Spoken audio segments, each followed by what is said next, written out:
നമസ്കാരം, ഞാൻ അനൂപ് അഗ്നിശർമ്മൻ ആറ്റിങ്ങൽ. നമ്മൾ ഇന്ന് വളരെ പ്രയോജനപ്പെടുന്ന ഒരു വിധിയാണ് നമ്മളിന്ന് ചർച്ച ചെയ്യുന്നത്. ജ്യോതിഷ വിദ്യാർത്ഥികൾക്കും അല്ലെങ്കിൽ ജ്യോതിഷ മേഖലയിൽ കൈകാര്യം ചെയ്യുന്ന ആളുകൾക്കും ചിന്തിക്കുവാനും അവർക്ക് പ്രയോജനപ്പെടുന്നതുമാകുന്ന ഒരു വിഷയമാണ് നമ്മളിന്നിവിടെ ചർച്ച ചെയ്യുന്നത്. ജ്യോതിഷം പഠിക്കാത്ത ആളുകൾക്കും ഇത് ചെയ്തു നോക്കാവുന്നതാണ്, പ്രയോജനപ്പെടുന്ന കാര്യങ്ങളാണിത്. ഇത് ബ്രഹ്മൻ എഴുതിയ വിധിയാണ്. അപ്പം ബ്രഹ്മജ്യോതിഷത്തിൽ ബ്രഹ്മാവാരാണ്, ഒരു സൃഷ്ടിയുടെ കർത്താവാണ്.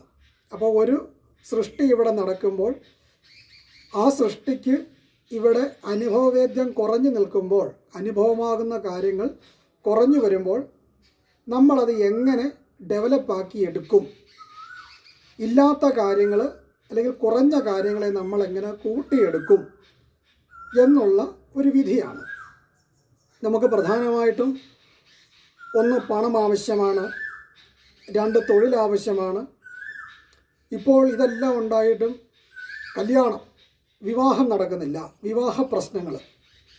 അപ്പോൾ വിവാഹം നടക്കാത്ത ആൾക്കാർക്ക് നമുക്ക് എങ്ങനെ അവർക്ക് ഒരു ഡെവലപ്പാക്കി കൊടുക്കാം എന്നുള്ള ഒരു നിയമമാണ് നമ്മളിവിടെ പറഞ്ഞത്. ഇത് ബ്രഹ്മൻ എഴുതിയ വിധിയാണ്. കാലചക്രത്തിൻ്റെ നിയമം അനുസരിച്ച് കൊണ്ടാണ് നമ്മളിത് ചിന്തിക്കുക.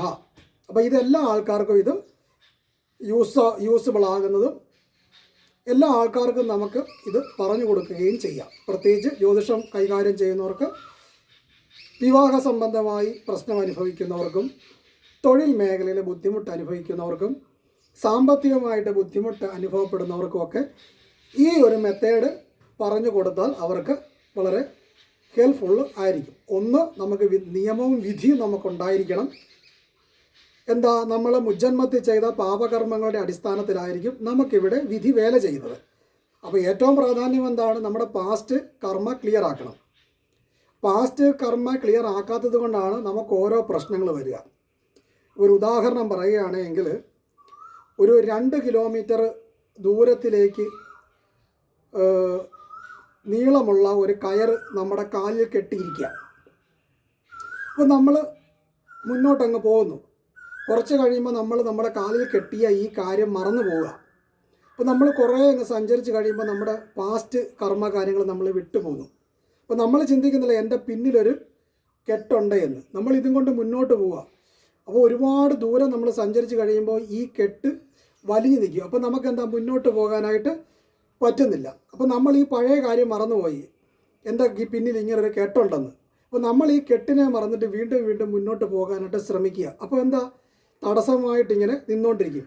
അതുകൊണ്ടാണ് ഭാഗവതത്തിൽ പറഞ്ഞിരിക്കുന്നത്, കെട്ടുകളായത് കർമ്മം പുരുഷന് കെട്ടുകൾ അറ്റേ മുക്തി വരൂ ദൃഢം, കെട്ടുകളോ പല മുക്തിയാതീരും കെട്ടായിനിയും നാരായണ ജയ. അപ്പം നമ്മുടെ കെട്ടിനെ ആദ്യം നമ്മൾ അഴിക്കണം. എങ്കിൽ മാത്രമേ നമുക്ക് സുഗമമായ രീതിയിൽ മുന്നോട്ട് പോകുവാനായിട്ട് സാധിക്കത്തുള്ളൂ. ബ്രഹ്മനിയമത്തിൽ പറഞ്ഞിരിക്കുന്നു, മണ്ഡലം ദ്യൂനഭാവേജ തുംഗം ഗ്രഹപ്രീതയ ഭാവനാഥത്യാഗ കർമ്മേ ഭവിഷ്യ പാണിമംഗളം. അതായത് വിവാഹ സംബന്ധമായിട്ട് ബുദ്ധിമുട്ട് അനുഭവപ്പെടുമ്പോൾ നമ്മൾ ചിന്തിക്കേണ്ട ഒരു നിയമം. ഇത് കാലചക്രപ്പടി ചിന്തിക്കണം. ഇപ്പം കാലചക്രപ്പടി മേടൻ രാശിയാണ് കാലചക്രത്തിൻ്റെ 1-ാം ഭാവം. നമ്മുടേതാണെങ്കിൽ എന്താണ്, ലഗ്നഭാവമാണ് 1-ാം ഭാവം. അപ്പോൾ കാലചക്രത്തിൻ്റെ 1-ാം ഭാവമാണ് മേടം രാശി. 1, ഇടവൻ 2, മിഥുനം 3, കർക്കിടകം 4, ചിങ്ങം 5, കന്നി 6, തുലാം 7, വൃശ്ചികം 8, ധനു 9, മകരം 10, കുംഭം 11, മീനം 12. അപ്പം ഇങ്ങനെ 12 ഭാവങ്ങളെ നമ്മൾ ചിന്തിച്ചു.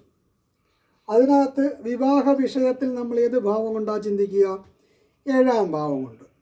അപ്പോൾ 7-ാം ഭാവം കൊണ്ടാണ് വിവാഹ മദനാലോക ഭാര്യാഭർത്തൃ സമാഗമ ക്ഷയ്യാ സ്ത്രീ സത്മനഷ്ടാർത്ഥം മൈഥുനന്യാഭി സപ്തമാൽ. അപ്പോൾ വിവാഹ വിഷയങ്ങളെയും ഭാര്യാഭർത്താക്കന്മാരുടെ ജീവിത കർമ്മകാര്യങ്ങളെയും അങ്ങനെയൊക്കെ ചിന്തിക്കേണ്ട പ്രധാന ഭാവമാണ് 7-ാം ഭാവം. അപ്പം മണ്ഡലം ദ്യൂനഭാവേജ, അപ്പം ദ്യൂനഭാവമാണ് 7ാം ഭാവം. അപ്പം 7ാം മണ്ഡലത്തെ നമ്മൾ ചിന്തിക്കണം. 7ാം മണ്ഡലം ഏതാണ്? തുലാം രാശി.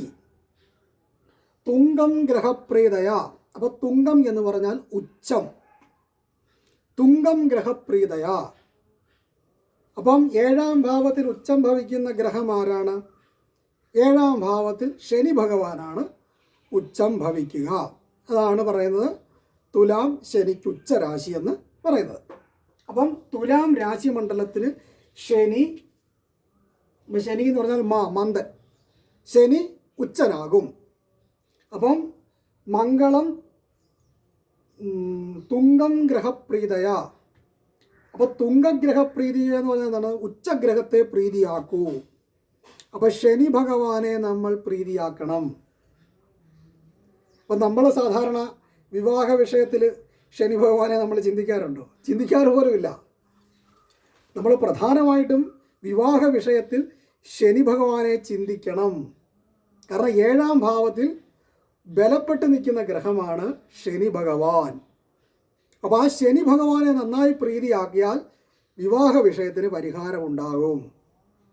ഇത് ബ്രഹ്മനിയമമാണ്. ഇതാണ് രഹസ്യങ്ങൾ. ഭാവനാഥ ത്യാഗകർമ്മേ ഭവിഷ്യപ്പാണിമംഗളം.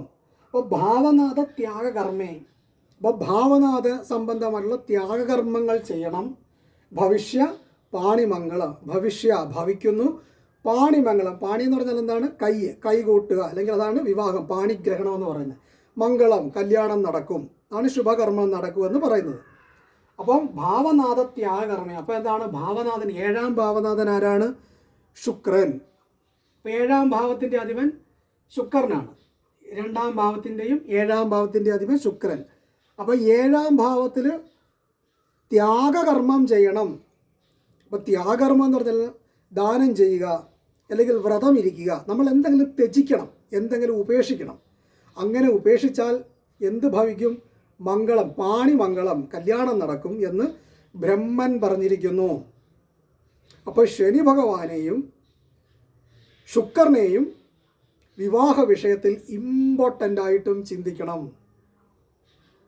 അപ്പോൾ ശനി ഭഗവാനെ, അപ്പോൾ നമുക്ക് ശനിയാഴ്ച ദിവസങ്ങളിൽ നമ്മൾ ക്ഷേത്രങ്ങളിൽ പോകാം.